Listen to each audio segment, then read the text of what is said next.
স্বপ্নে প্রতিনিয়ত শারীরিক সম্পর্ক করা দেখা নাজায়েজ সম্পর্কের সাথেও জেনা করা দেখলে কি হবে?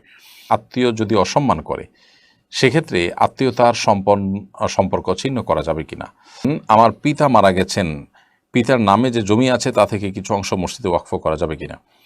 নিজের রুমের ভেতরে নাচা কি হারাম? অতিরিক্ত শ্বাসকষ্ট ও মাইগ্রেনের সমস্যা থাকায় পর্দা করতে অনেক কষ্ট হয়, কি করতে পারি? আমার স্বামী 2 বিয়ে করেছে, এখন আমার করণীয় কি? জুবাইর আহমদ তাশরিফ আপনি লিখেছেন, আত্মীয় যদি অসম্মান করে সেক্ষেত্রে আত্মীয়তার সম্পর্ক ছিন্ন করা যাবে কিনা? আত্মীয় যদি আপনাকে অসম্মান করে, অভিমান করার অধিকার তো আপনার আছেই। 3 দিন তার সাথে সম্পূর্ণ সম্পর্ক ছিন্ন করে, বয়কট করে, কথাবার্তা না বলে আপনি থাকতে পারেন, কিন্তু 3 দিনের পর আপনি সেটিকে আর কন্টিনিউ করবেন না। তবে নিরাপদ দূরত্ব বজায় রাখতে পারেন আপনি, যদি মনে করেন যে তার কাছে গেলে আবার অসম্মানিত হতে পারি বা আগের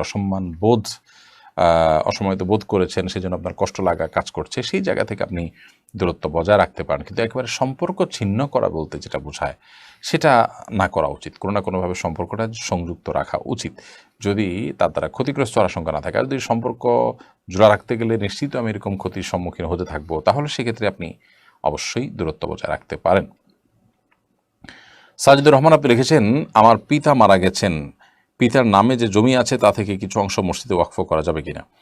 পিতা মারা যাওয়ার পর পিতার নামের জমি ওয়াকফ করতে হলে সকল ওয়ারিসদের অনুমোদন লাগবে, কিংবা পিতার ওসিয়ত লাগবে। পিতা যদি ওসিয়ত করে যেতে থাকেন তার জীবদ্দশা, যে আমার মৃত্যুর পর আমার সম্পদ থেকে তোমরা মসজিদ নির্মাণ করবে বা মসজিদের জন্য জমি ওয়াকফ করবে, এরকম যদি ওসিয়ত করে থাকেন তাহলে সেটি কার্যকর করতে হবে, যদি সেটা পিতার টোটাল সম্পদের 1/3 বেশি না হয়।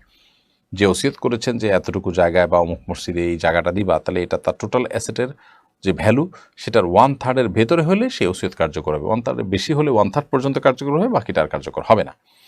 এটা হলো পিতা যদি ওসিয়ত করে। আর পিতা যদি ওসিয়ত না করে আপনি সন্তান হিসাবে নিজে উদ্যোগ নিয়ে বাবার জন্য এটা করতে চান, তাহলে সেক্ষেত্রে সমস্ত ওয়ারিস, আপনার ভাই বোন যারা যারা পিতার মৃত্যুর পর তার সম্পদের ভাগ পাবেন, তাদের সবার অনুমোদন লাগবে, এবং মৌন সম্মতি, তাদের সন্তুষ্ট চিত্তের সম্মতি, এটা কিন্তু লাগবে। কারণ মানুষ মারা যাওয়ার সঙ্গে সঙ্গে তার সম্পদের মালিকানা চলে আসে তার সন্তানদের কাছে, বিধায় সন্তান এবং ওয়ারিসদের কাছে, বিধায় এখন আর মৃত ব্যক্তির আসলে মালিকানাটা নেই। আপনি চাইলেই সেটা যা খুশি করতে পারেন না, ওয়ারিসদের অনুমোদন লাগবে। সুখী ইসলাম লিখেছেন, স্বপ্নে প্রতিনিয়ত শারীরিক সম্পর্ক করা দেখা নাজায়েজ সম্পর্কের সাথেও জেনা করা দেখলে কি হবে?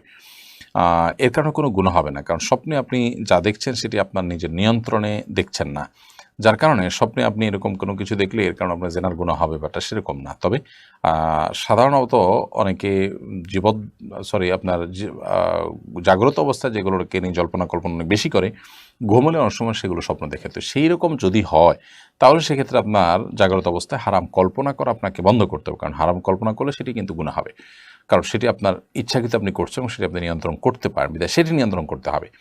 এর বাইরেও যদি আপনি এগুলো নিয়ন্ত্রণ করার পরও আপনি স্বপ্নে দেখেন, তাহলে সেক্ষেত্রে তার কারণে গুনাহ হবে না। প্রয়োজন আপনি শোয়ার সময় 3 কুল পড়ে, সূরা ইখলাস, সূরা ফালাক, সূরা নাস 3 বা 3 বার পড়ে হাতে ফুৎকার দিয়ে পুরো শরীর মুছে নেবেন। এটি সুন্নাহ, ঘুমের আগে প্রতিদিন এটি করবেন। ওযু করে ঘুমালেন, ডান কাত হয়ে ঘুমালেন, দোয়া দরুদ পড়ে ঘুমালেন, আল্লাহ তাআলা আশ্রয় নিলেন, ইনশাআল্লাহ বিদিন আল্লাহ তাআলা আপনাকে হেফাজত করবেন। এরপরে ওহিদুল ইসলাম রায়হান আপনি লিখেছেন, নিজের রুমের ভেতরে নাচা কি হারাম? আপনি নিজের রুমের ভেতরে যদি আপনি নাচেন, তাহলে সেক্ষেত্রে স্বামী স্ত্রী পরস্পরকে দেখানোর জন্য যদি হয়, তাহলে সেটা হারাম হবে না। আর এটা যদি একজন পুরুষ অন্য নারীদেরকে, একজন নারী অন্য পুরুষদেরকে গায়রে মাহরাম তাদের সামনে প্রদর্শন করেন, তাহলে সেটা যেহেতু আপনার যৌন উত্তেজনা সৃষ্টি যেমন করে, তেমনিভাবে এটার তালে তালে আপনার মিউজিক থাকে, আরও নানান বিষয়ের কারণে সেটি নিষিদ্ধ এবং হারাম হয়। বাট একা একা যদি হয় এবং সেখানে মিউজিক বা অন্য কোনো কিছু না থাকে, তাহলে সেটি হারাম হবে না। তানজিনা মিজি আপনি লিখেছেন, আমার স্বামী 2 বিয়ে করেছে, এখন আমার করণীয় কি? বোন, আপনার স্বামী যদি 2 বিয়ে করে থাকে, তাহলে সেক্ষেত্রে তিনি আপনার প্রতি এবং তার আরেক স্ত্রী তার প্রতি যে তার ইনসাফ বজায় রাখার কথা এবং উভয়ের সাথে সমান আচরণ করার কথা, সমান সব কিছু দেওয়ার কথা, সেটা তিনি করছেন কিনা। যদি তিনি সেটা করে থাকেন, তাহলে সেক্ষেত্রে আপনি তাকে সহযোগিতা করা উচিত বলে আমি মনে করি। কারণ অনেক সময় এই বিষয়গুলো পুরুষের চরিত্রকে হেফাজত করবার জন্য প্রয়োজন হয়, আবার অনেক সময় যৌক্তিক কারণও থাকে। আপনার স্বামী কেন করেছেন ঠিক আমি জানি না, তবে যদি তিনি আপনার হক ঠিকমতো আদায় করে থাকেন তাহলে আপনার এরপরে আন্তরিক হওয়া উচিত বলে আমি মনে করি। আমি জানি এটা মেনে নেওয়াটা আমাদের মেয়েদের জন্য অনেক কষ্টের, কিন্তু এরপরও আল্লাহ রাব্বুল আলামিন এটা আমাদের জন্য, আমাদের মা বোনদের জন্য একরকম পরীক্ষা হিসাবে রেখেছেন যে আমি আল্লাহ তাআলার বিধান বুঝে আসুক না আসুক, কষ্ট হলেও মেনে নেই কিনা। এটা তিনি কাজ করেছেন, এটা কোনো ফরজ ওয়াজিব করেছেন বা আমি এটা বলছি না, আমি বলছি জায়েজ কাজ করেছেন, অতএব বিষয়ে আপনার ঘৃণা যেন না থাকে, বিশেষ করে যদি তিনি আপনার প্রতি জুলুম না করেন এবং আপনার হক ন্যায্যভাবে সঠিকভাবে আদায় করেন। আর যদি হক আদায়ে ত্রুটি করেন, গাফিলতি করেন, তাহলে সেক্ষেত্রে অবশ্যই আপনি তার বিরুদ্ধে আইনানুগ ব্যবস্থা নিতে পারেন, সামাজিক উদ্যোগ গ্রহণ করতে পারেন এবং আপনার অধিকার আপনি আদায় করার চেষ্টা করতে পারেন। সামিয়ানুর ইভা আপনি লিখেছেন, অতিরিক্ত শ্বাসকষ্ট ও মাইগ্রেনের সমস্যা থাকায় পর্দা করতে অনেক কষ্ট হয়, কি করতে পারি? অতিরিক্ত শ্বাসকষ্ট এবং মাইগ্রেনের সমস্যার কারণে যদি আপনার পর্দা করতে অসুবিধা হয় তাহলে সেক্ষেত্রে আপনি জাস্ট মাথার উপর কাপড় দিয়ে হালকা শুধু টেনে দিলেন, যদি না বাঁধতে অসুবিধা হয় সেটুকু করলেন। যদি সেটাও আপনি করতে না পারেন তাহলে সেক্ষেত্রে ধরা যাক আপনি বাইরে গিয়ে একটা ছাতা ব্যবহার করলেন, মানে অথবা আপনি যত দ্রুত সম্ভব একটা গাড়িতে যেখানে আপনার পর্দা মেনটেন হবে সেরকম কোনো গাড়িতে আপনি চড়ার চেষ্টা করলেন। এক কথায় আপনার চেষ্টা থাকবে আপনার সৌন্দর্য অন্যের সামনে প্রকাশিত না হয়, সেটা যেভাবে হোক, মাথার ওড়নাটা টেনে দিয়ে হোক। কিন্তু যদি না মাথার উপরেই ওড়নাই আপনি দিতে না পারেন তাহলে সেক্ষেত্রে যথাসম্ভব যে বললাম আপনি ছাতা ব্যবহার করলেন, বাইরে বেরোতে অন্য যে কোনো উপায় অবলম্বন করলেন, চেষ্টা করুন সৌন্দর্যকে ঢাকবার জন্য। কিন্তু মাইগ্রেনের সমস্যা হোক আর যাই হোক, সর্বস্ত আপনাকে শ্বাসকষ্ট হোক যাই হোক না কেন, আপনাকে মানে কাপড় মাথার উপর দিয়ে বা চোখ মুখ বেঁধিয়ে রাখতেই হবে, বাট এরকম না। তবে আপনি চেষ্টা করবেন সর্বাত্মকভাবে যেন আপনার পর্দা মেনটেন হয়, সৌন্দর্য যেন প্রকাশ না হয়, সেটা সরাসরি মাথার উপর কাপড় না দিয়ে অন্য কোনো উপায় যদি করতে পারেন সেটি আপনি করবেন। রাবিয়া সুলতান আপনি লিখেছেন, মায়ের সম্পদে ছেলে মেয়ের অংশ কিভাবে বন্টন করা উচিত? বাবার সম্পদে ছেলে মেয়ের অংশ যেভাবে বন্টন হবে মায়ের সম্পদে ঠিক একইভাবে বন্টন হবে।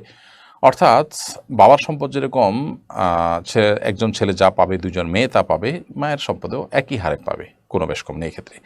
শাহাদত হোসেন লিখেছেন, আমি প্রবাসে কাজ করি, কাজ করার সময় আমি নামাজ পড়ার জন্য যথেষ্ট সময় পাই না। এমত অবস্থা আমি যদি শুধুমাত্র নামাজের ফরজটুকু আদায় করি তাতে আমার নামাজ আদায় হবে কি না? ভাই শাহাদত হোসেন, শুধু ফরজটুকু আদায় করতে পারেন, সুন্নত আদায় করতে পারেন না, এরকম যদি হয় কালে ভদ্রে হতে পারে, কিন্তু নিয়মিত এরকম যদি হয় তাহলে এটা দূষণীয় এবং ত্রুটিযুক্ত। তো এরকম কাজ থাকলে আপনি সেই কাজ পরিবর্তন করে যেখানে সুন্নত এবং ফরজ সবই পড়তে পারেন সেরকম কাজে আপনার যাওয়া উচিত এবং সুইচ করা উচিত আপনার কাজ। তবে যারা মুসলিম প্রধান দেশে আছেন, সব জায়গায় কাজ করতে গেলে অনেক টাফ হয়, তো তারা যদি আপনার যখন সুযোগ পান সুন্নত পড়েন কিন্তু বেশিরভাগ সময় পড়তে পারেন না, তাহলে সেক্ষেত্রে ফরজটুকু তো আদায় হয়ে যাবে, তার ওয়াক্তের যে দায়টি মুক্ত হয়ে যাবেন তিনি এখান থেকে। বাট সুন্নত আদায় না করার কারণে একটা অপূর্ণতা তো অবশ্যই থাকলো, সেটা তার আদায় করার সর্বাত্মক চেষ্টা থাকা উচিত। শিরিন আক্তার লিখেছেন, দুই বোনকে একই দিনে বিয়ে দেওয়া যাবে কিনা? কোনো অসুবিধা নাই, দুই বোন তিন বোনকে বা আরও বেশি হলেও দুই বোন বা দুই ভাই তিন ভাইকে একসাথে একই মজলিসে একই দিনে বিয়ে দেওয়াতে কোনো প্রকার ইসলামের দৃষ্টিকোণ থেকে বাধা বিপত্তি নেই। আরাফাত বিন সিদ্দিক আপনি লিখেছেন, জিম করলে নিজের পছন্দ মতো খাবার খাওয়া যায় না, মেপে মেপে খাবার খাওয়া লাগে, এতে কি রুহের বদদোয়া পাবো? এই মেপে মেপে খাবারটা তো আপনার নিজের স্বাস্থ্যের জন্য ভালো, তো যেটা আপনার নিজের স্বাস্থ্যের জন্য ভালো সেটার কারণে আপনি রুহের বদদোয়া কেন পাবেন বা সেটার কারণে আপনি গুনাহ কেন হবে? ইনশাআল্লাহ বিদিনিল্লাহ তার কারণে গুনাহ হবে না, কারণ আপনার নিজের কল্যাণেই করছেন, নিজের স্বাস্থ্যের ভালোর জন্যই আপনি করছেন। হ্যাঁ, আপনার যদি কোনো স্বাস্থ্যের ভালো দিক আছে এই বিবেচনা না করে আপনি যদি নিজেকে কষ্ট দেওয়ার জন্য এরকম করেন এবং অনবরত করে নিজের শরীরকে শেষ করেন, সেটা অভিমান করে হতে পারে, নানা কারণে হতে পারে, তাহলে সেক্ষেত্রে সেটা গুনাহের কথা। কারণ নবী সাল্লাল্লাহু আলাইহি ওয়াসাল্লাম বলেছেন, ইন্নাল জাসাদিকা আলাইকা হাক্কান, নিশ্চয়ই তোমার শরীরও কি আছে, তোমার কাছে তার হক এবং অধিকার আছে, বিধায় শরীরের অধিকার, দেহের অধিকারও আমাদের আদায় করতে হবে। তাহেরা বানু ও রিঙ্কি হিয়ারি থেকে আপনি লিখেছেন, এখন অনেক জায়গায় মুরগি দোকান থেকে পরিষ্কার করে দেয়, মুরগি পরিষ্কার করতে তারা জবাইকৃত মুরগির নাড়ি ভুড়ি সহকারে গরম পানিতে ডুবিয়ে নেয়, এতে কি মুরগি হারাম হয়ে যাবে? অনেক উলামা কেরাম এটাকে হারাম হওয়ার কথা বললেও প্রকৃতপক্ষে এটি হারাম হওয়ার কথা নয়, এবং এ বিষয়ে শেখ ডক্টর আবদুল্লাহ জাহাঙ্গীর রহমাহুল্লাহরও একটি সুস্পষ্ট প্রশ্ন উত্তর রয়েছে।